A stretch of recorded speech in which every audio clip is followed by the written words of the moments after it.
Hey, this is Mr. Papanik working on assignment number 96 for Math 7 Regular, number 52. So we're trying to solve an inequality. And remember, the first thing we always do is locate that inequality symbol that effectively separates our inequality into a left side and a right side. What we want to do is try to simplify each side independently. So I'm first going to get rid of these parentheses by distributing into them. Negative 3 times negative 2 is 6.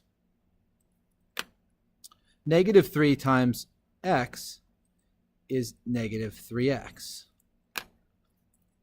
Negative 2 times 3 is negative 6x. And negative 2 times 8 is negative 16.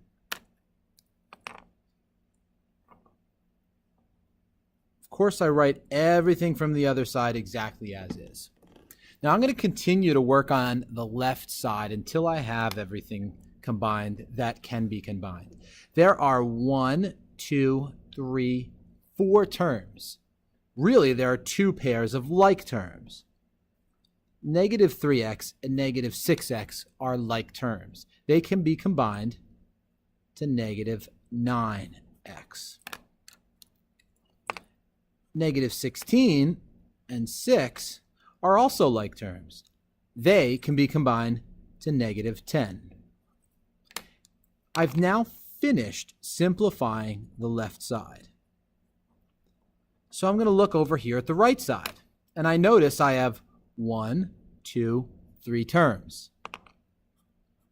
2 of them are like terms. X and negative x can be combined to 0. Now, since there's something else over there still, I don't need to write the 0. So right now I have negative 9x minus 10 is greater than 8. Since I already have an x on the left side, I'm going to move any constants or just plain old numbers from the left over to the right. So the additive inverse of negative 10 is positive 10. I'm effectively adding 10 to both sides. On the left, I'm left with negative 9x. On the right, 8 plus 10 is 18.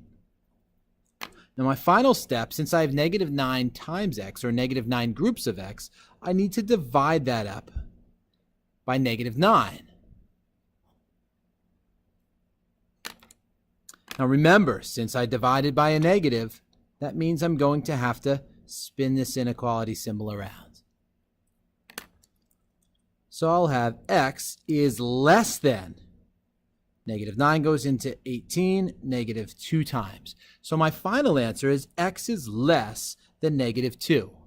The only thing left to do is graph the solution set. So on my number line, I'll put a 0, negative 1, negative 2, negative 3, negative 4, and of course label them. And maybe I'll put a few over on the other side as well, trying to stagger them so the intervals are equal. It's only less than, which means I put an open circle. Don't fill it in, right? There's not an or equal to. And I want the numbers that are less than negative 2. Of course, we remember that less goes to the left. And if you're not sure, check a number over there, negative 4. Is negative 4 less than negative 2? Yes. So that is the correct direction to graph the solution set. Thanks for watching.